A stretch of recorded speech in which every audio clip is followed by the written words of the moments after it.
Okay, Chairman, we're ready to go now. Okay, well, welcome everybody to this evening's strategy group. To those that are on video and members of the group itself, and also any members of the public that are listening in, welcome to this meeting. We're going to start off first of all with a roll call, so that those of you that are joining us will understand who the committee members are. I wondered whether committee members you can also tell us what your portfolio is. So over to Catherine, are you going to do that for us?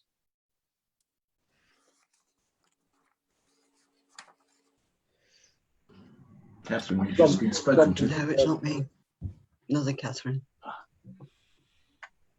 Councillor Richard Auger. Okay, thank you. That's me. I'm a leader of the council and chairing this meeting. Councillor Adam Brown. Thank you. Yes, I'm Deputy Leader of the Council and the Human Resources Portfolio Holder. Councillor Alan Chandler. Thank you. I hold the portfolio for strategic planning. Councillor Daniel Cribbin. Good evening. I'm the Housing and Environmental Health Portfolio Holder. Councillor Joe Guilford. Good evening. I'm the Environmental Portfolio Holder. Councillor Wayne Howard. Good evening. I'm the Access and Communications Portfolio Holder. Councillor Alan Hills. Good evening. I'm the Community, Culture and Leisure Portfolio Holder. Councillor David James. I'm the Economic Regeneration and Employment Portfolio Holder. Say that when you've had 2 pints. Councillor Catherine Lomax. Good evening. I'm not a portfolio holder. I am a member of the strategy group as Liberal Democrat member. Councillor Colin Morgan. Good evening. I'm Councillor Colin Morgan. I'm the Resources Portfolio Holder. Councillor Steve Osborne. Aye, Planning Committee Chairman. Councillor Wendy Randall.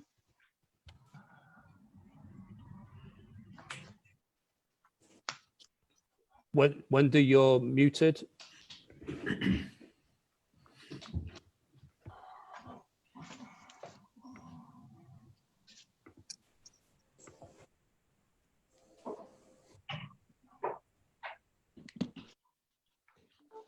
So I can unmute you. No, I can't. I can unmute you, Councillor Randall.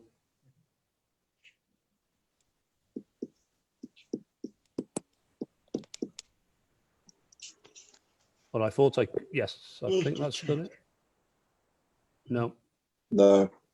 I think you'll have to do it yourself, Councillor Randall. The bottom left of your screen, there should be a microphone image.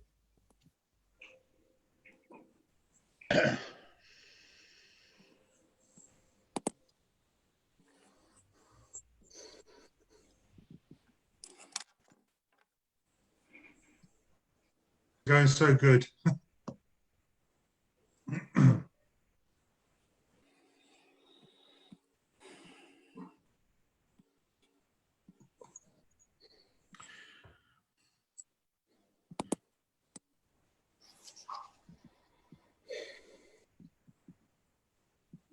There appears to be some technical difficulty Councillor Randall's having. Clearly, we can see you there, Councillor Randall.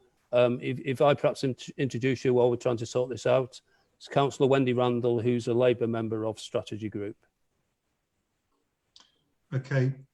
I was wondering if it would help if we were all muted and then unmuted. I can certainly try that.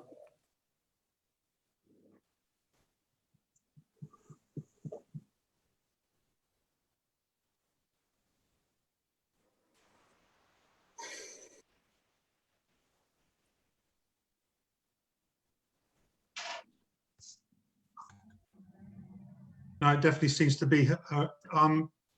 Tony, there are 2 ways to resolve this. It's important Councillor Randall has a voice, so. There you go. Oh, brilliant. Brilliant. Oh, well done. Sorry. Thank you for introducing me. Lovely, thank you. That's everyone done, is it? Thank you. Yes. Okay. Okay, welcome everyone. The first item on the agenda is the minutes of the last meeting. Anyone got any concerns or worries with its content or accuracy? Okay, nothing from nobody. Okay. Okay, thank you. We'll move on. To apologies for absences, please. No apologies received, Chair. Very much. Just a declaration of interest, please, to all members to disclose interests of any nature and such interest in any of the following agenda items. Has anyone got anything to declare at this stage? No, Chairman, thank you. Thank you. And if at any stage you feel there is an interest that you should be disclosing, please alert us to it during the meeting, and then we will take care of that through the monitoring officer. Okay, we're now on to item 4, which is Alan Chandler. We're going to look first at the Welford Conservation Area designation, appraisal and management plan. Over to you, Alan. Thank you, Chairman. Members will be familiar with this process by now. The Welford Conservation Area Designation, Appraisal and Management Plan went out for consultation earlier in the year. Fortunately, the consultation finished before lockdown on the 2nd of March, actually. And we did actually receive 28 responses from individuals, which is encouraging for all those who say that consultation never works. Generally, those responses were in support of the proposal. Some people suggested differences with the list of Article 4 directions, and those were acted upon as in the report. Members who have read the report will have spotted the deliberate error near the top of page 10. The members who haven't can search for it later. Several respondents were worried about any possible conflict between a conservation area and a neighbourhood development plan. That was resolved by a slight tinkering with the wording. The Article 4 direction list was extended in some ways because people made suggestions, which is always helpful. Remember that Article 4 directions only imply that certain permitted development rights are removed, and that permission must be sought of development control for those alterations, usually to frontages, painting the door the wrong colour and things of that nature. And it's normal practice for the further consultation on the Article 4 directions if and when the proposal before you now receives assent. So all I'm asking, Chairman, is for support that we send to full council a recommendation as listed in the 6 items on the first page of this paper, that the proposed conservation area boundary be designated as a new conservation area, that proposed changes as set out be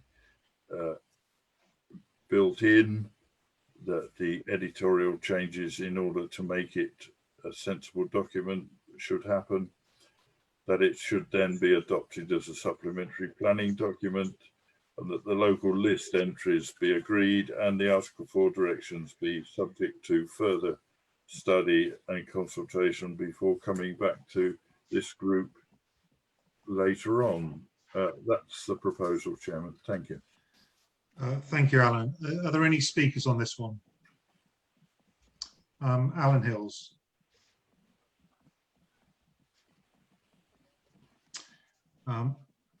Alan, we can't hear you. Alan.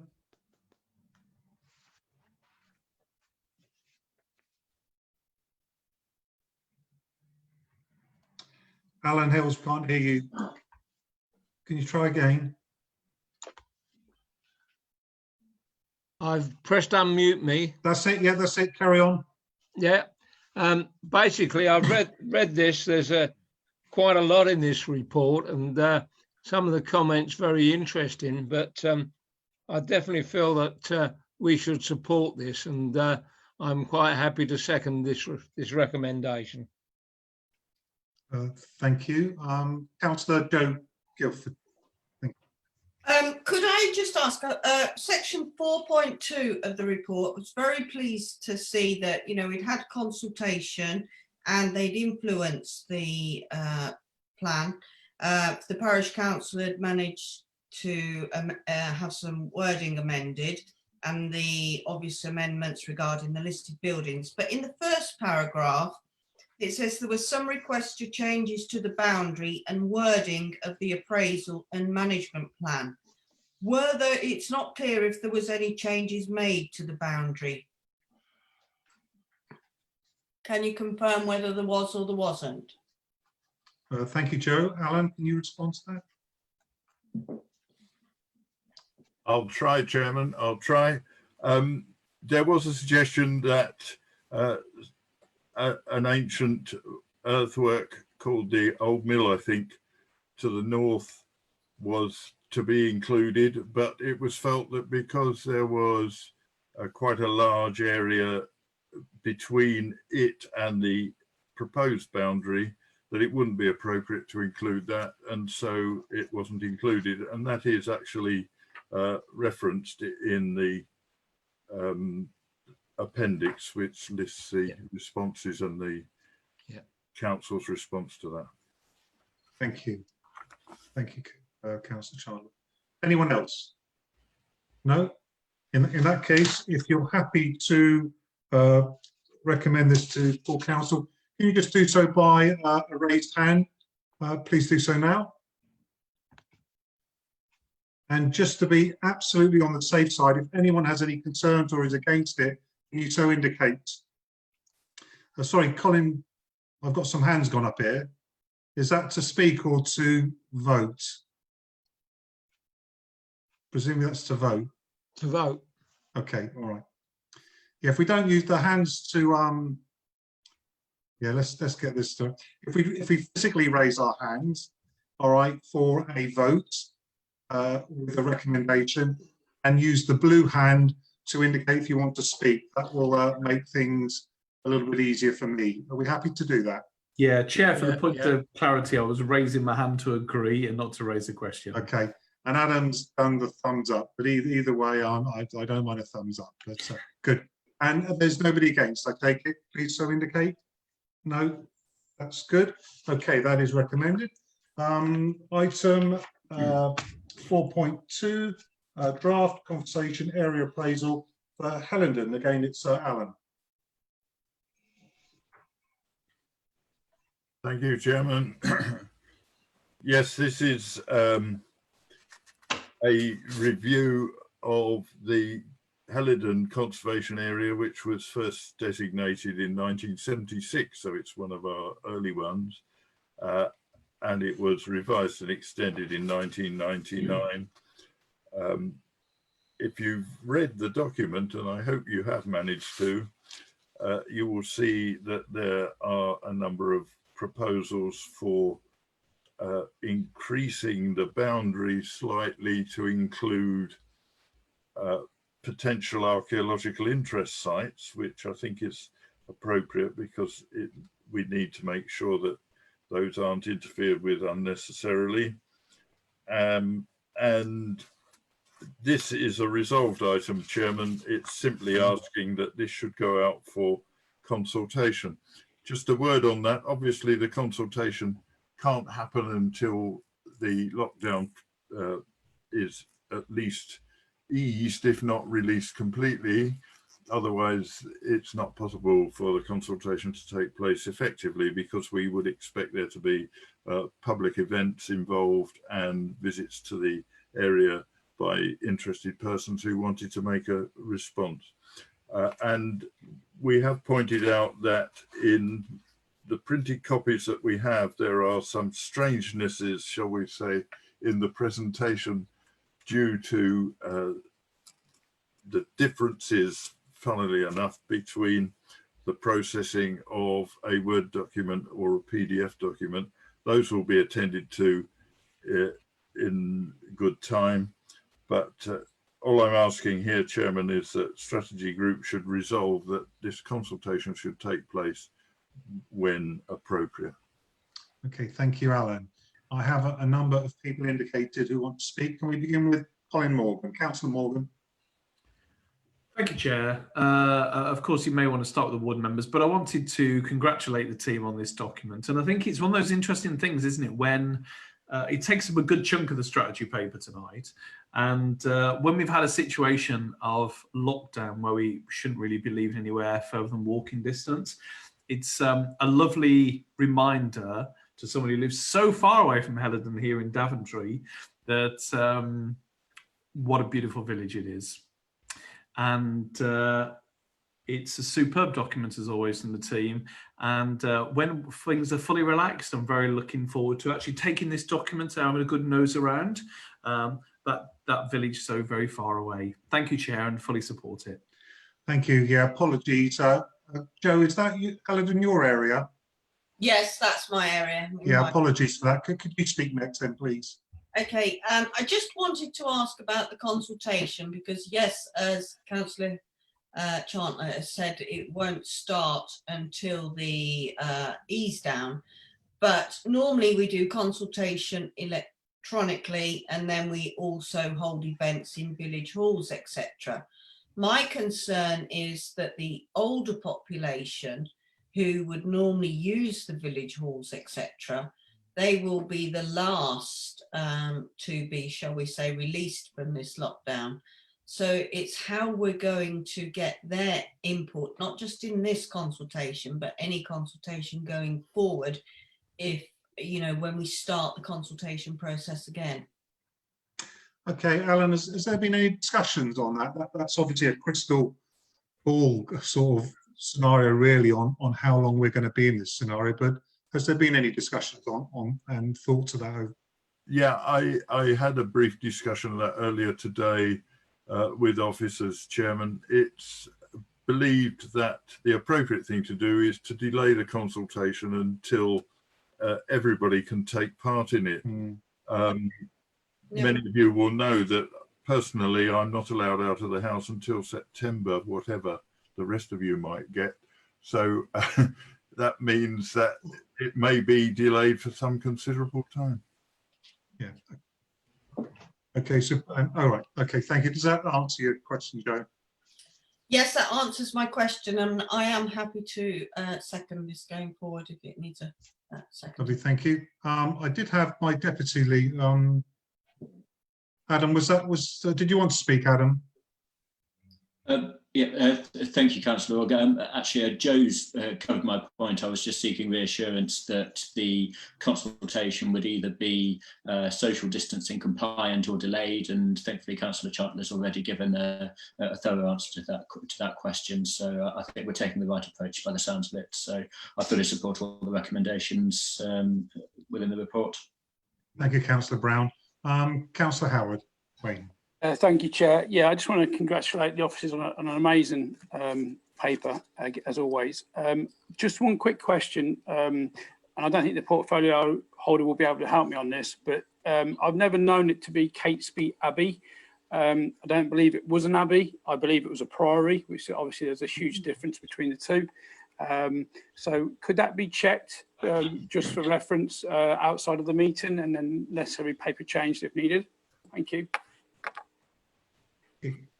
Have we got that, Simon, yet? Yes, Chairman, we'll certainly check that. Yeah, okay, thank you. Thank you, Wayne. Thank you. Well, that as it's a resolve, sorry. Councillor Lomax was waving her hand. I think she would like to speak. Oh, sorry, Councillor Lomax. I didn't get your blue hand, but your fleshy hand is good enough for me. So please, yeah, please carry on. Thank you, Chairman. Just a very brief comment. I mean, two councillors have already said this. I think that the officers who have dealt with the conservation areas throughout this whole process are to be congratulated. The work has been complex and it's been enormous, and I think they've done a wonderful job. Thank you, and I'm sure that will be reflected in the minutes, and Alan will obviously share with officers our appreciation for their hard work. Thank you. Okay, as it's a resolved item, do I hand now over to my colleagues at DDT to do a roll call? Yes.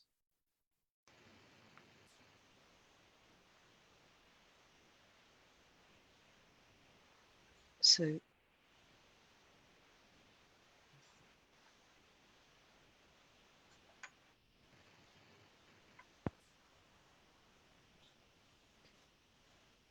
if members would like to indicate whether they are for, against or abstain when I call your name, please. Councillor Richard Auger. For. Councillor Adam Brown. For. Councillor Alan Chantler. For. Councillor Daniel Cribbin. For. Councillor Joe Guildford. For. Councillor Wayne Howard. For.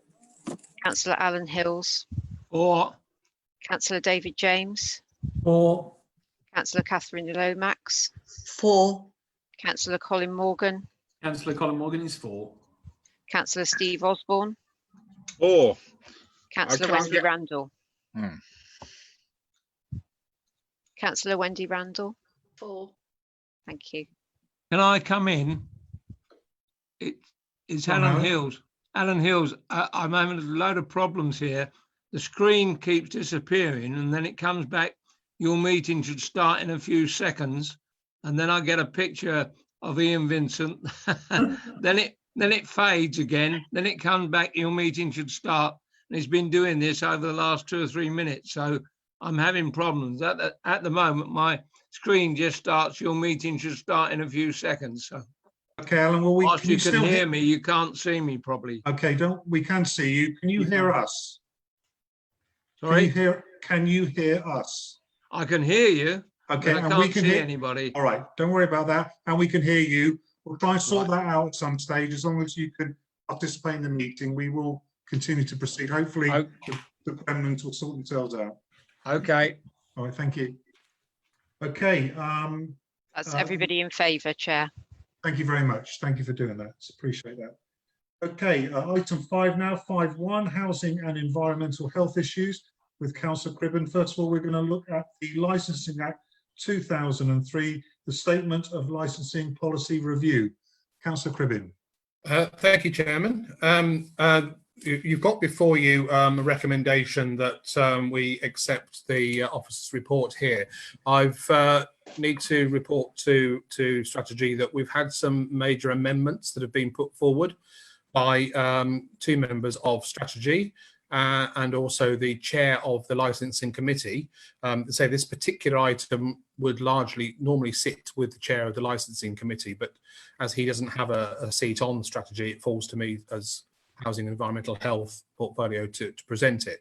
So what I'm proposing, because we've had some major amendments come forward, that officers haven't had the sufficient time to look at these, consider them, check them for legality, etc., that we propose that we defer this item to come back to I think it's going to be the beginning of July strategy group. It needs to be put forward to full council by the July cycle, so this will not stop that happening. We're not in breach of anything by allowing it to come back in July for the July full council to be ratified. So I would propose tonight that we actually defer this item and ask if there's a seconder there, we go straight to the vote on this one. Okay, thank you, Councillor Cribbin. Councillor Guildford. I would like to say that I'm happy to second this proposal. Thank you. Councillor Adam Brown. Fully in support of the proposal to defer this. This is in terms of statute and our functions as a district council, a very important paper. So it's right that any major amendments are thoroughly considered, and I would want to read through officers' advice and the written recommendations in a full report rather than decide upon them playing by ear on the night of the meeting. So very happy to see this deferred, Chairman. Okay, thank you. Councillor Randall. Yes, thank you. Sorry, I timed out and had to come back in again. So I missed that bit of conversation. So what part are you on? Okay, sorry, Daniel, can you please just give Wendy a quick brief on the proposal? That's fine. Sorry. Yeah, evening, Wendy. We're just saying we've had some major amendments put forward by members to this particular report, which officers have only been given a few hours notice of those, so they haven't had time to look at those to see whether or not anything should be reworded in the report. So what we're proposing is that this report is deferred until July. The July meeting of strategy is towards the beginning of July, and it will therefore not mean that it will miss the July council. That's the first opportunity, because it has to be ratified by full council this anyway. So we haven't got a full council in between now and the next strategy. So the proposal is that we defer this item tonight for the report to be looked at, and then the officers will come back with an updated report for us in our July strategy. Hey, Wendy, that was the licensing policy. Licensing policy, item 5.1. Yeah, carry on, Wendy. Yeah, there was only one thing that I was going to mention on that, actually, and it was when I was looking at the Appendix 2, all the other councils have got an out of hours number, but we haven't. I wondered if there was any reason for that, or whether it's just been omitted. Councillor Cribbin? I don't know why that is. I mean, it's something that we do have an out of hours. I know you have a particular interest in out of hours, being able to contact people if there's issues. I think we have got an out of hours general contact number for things like if you've got an environmental health issue and you need to report something, or if you've got a homelessness person you want to try and report who's out of hours, etc. We have got that facility. Maybe officers can actually refresh my memory as to how we do that. But there is an option when we ring our telephone number that will put you through to an out of hours person. Thank you, Maria Taylor. Go to Maria Taylor. Thank you, Chairman. We wouldn't ordinarily advertise an out of hours number for licensing because we don't have a responsive out of hours service for environmental health or licensing issues. That said, we can work out of hours by arrangement. And we can monitor, for example, if we know an event is coming up, but we don't have an out-of-hours service. If other councils are advertising that on their policy, I suspect that's because they've got an out-of-hours service. But we will, of course, look into that and let you know before the next meeting. Thank you. Thank you. Councillor Guildford? I think Maria's just answered the question, actually. Maybe we could look at whether we could have a responsive out-of-hours service like the other councils. Yep. When we're reviewing the policy. Yeah. Thank you, Joe. Thank you, Councillor Randall. That's been noted, and obviously that'll be fed into the work that's going to carry on until next strategy. Thank you. Okay, so I've made a proposal then that we defer this item. Obviously, I need a seconder. Sorry, just wait. Tony Chairman, this is on the agenda as a recommended item. You don't need a firm proposal or seconder. If strategy group are in agreement, this can be withdrawn or deferred until the next meeting. Thank you. So can I have a show of hands, if you're happy to defer this until our next strategy? Thank you. And any to the contrary, just please make it known to me. That's no, I can't show you my hand, but I agree.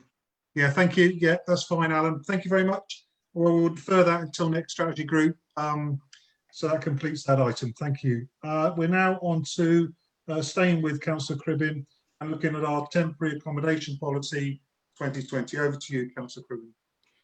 Thank you, Chairman.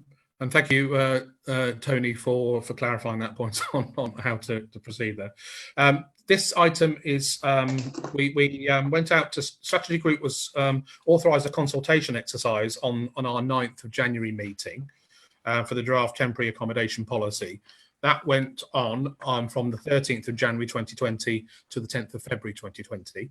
And we received a total of 28 responses, including local residents, parish council, public bodies, voluntary and charitable organisations, and one homelessness applicant, I believe. None of the 28, sorry, of the 28, 9 provided responses, including 4 district residents, the county council, targeted support at the county council, and 1 from NCC corporately, and 1 from the Children First, Citizens Advice, and a parish council. So the majority of people were generally positive with our proposals. The sizable majority of the respondents agreeing with the proposed approach. You'll see at the appendix on page 219 that out of everybody that responded, 89% answered yes, they were happy with the majority of what we were proposing, and only 1 was against that. Unfortunately, the person that said they weren't particularly happy didn't give us any further information or any further feedback, but an 89% in response to saying that they're happy with things, I think it's a very positive response going forward. So what there were no proposed changes to the draft policy that was shown to strategy in January. So the proposal is, or the recommendation going forward is, that minor editorial changes are made to the draft temporary accommodation policy to include reflect the fact that the document will be in its final adopted form, and 2, that the temporary accommodation policy 2020 revised as per the above is adopted.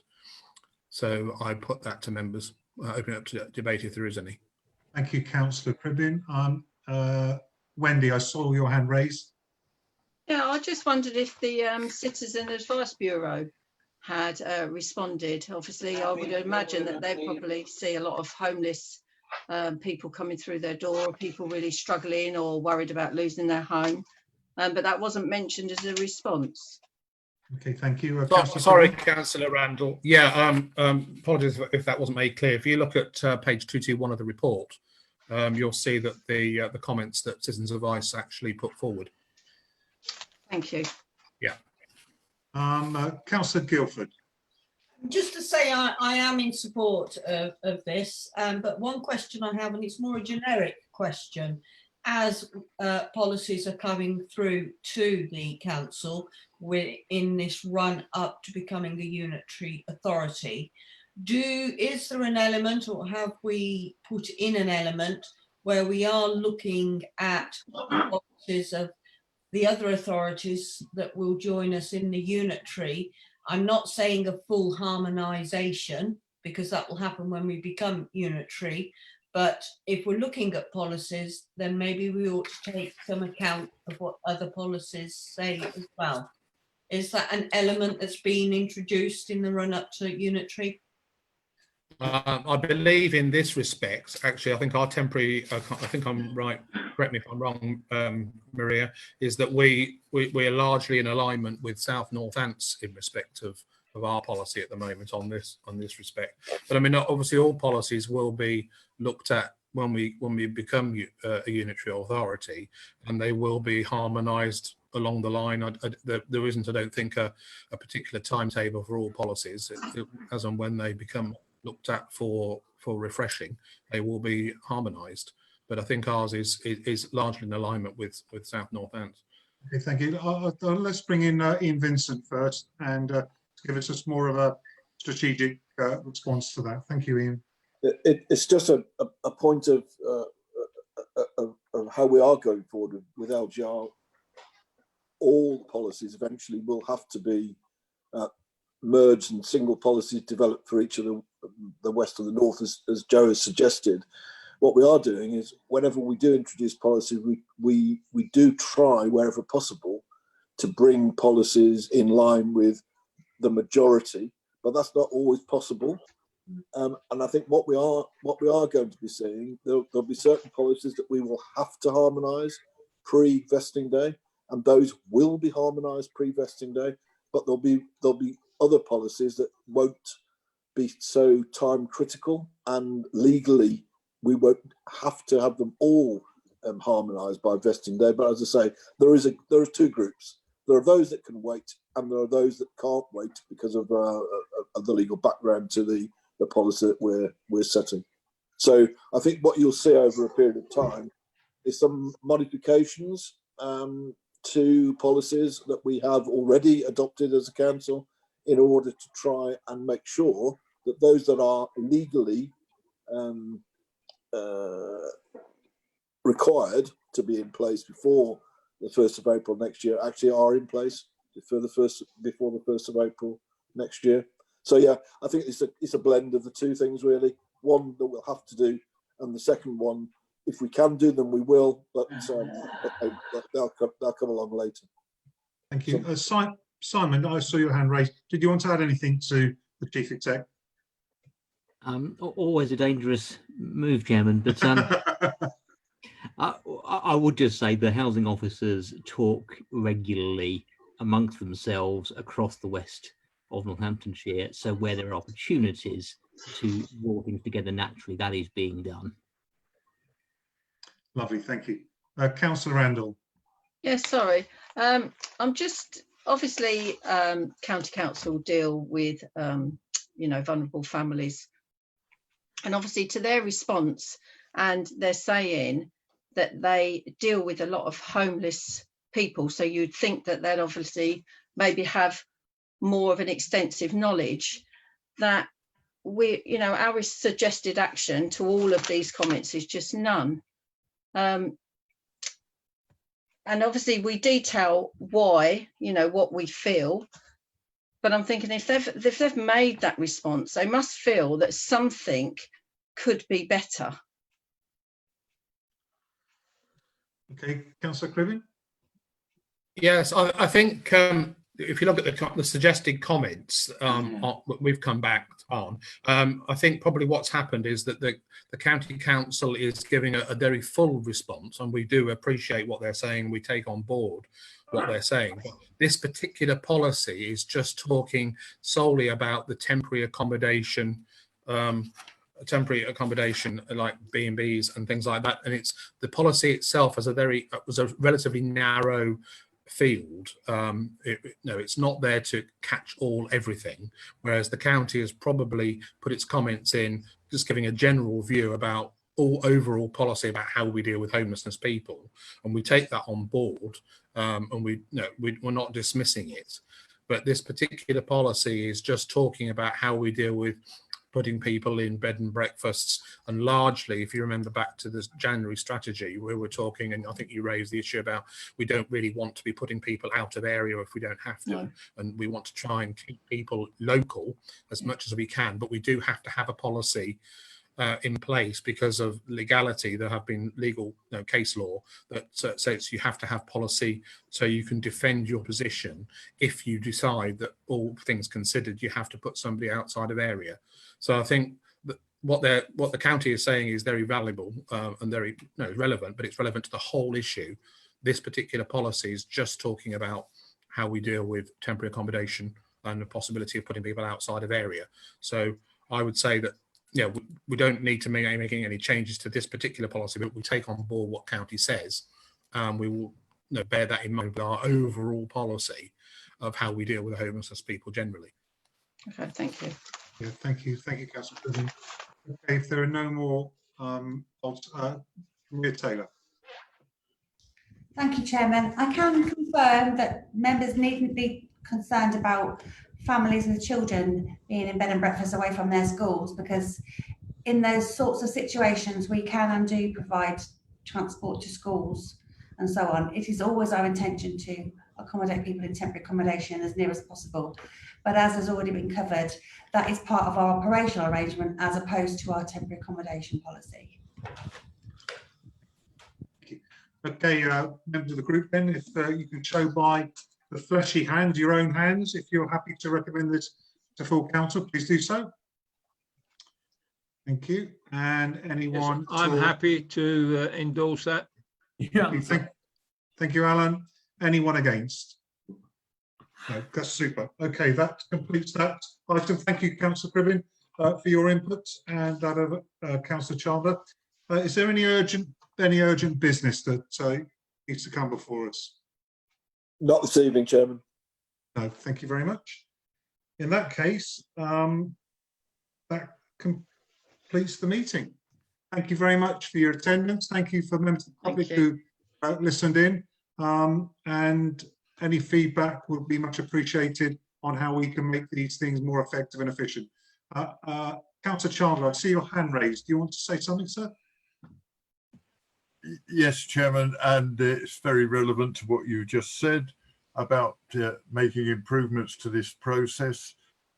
Just to warn members that there have been many uses of Zoom in the last few weeks, which have led to a number of modifications and alterations to the software. Some of the problems that people are experiencing may be addressed by updating the software. Okay.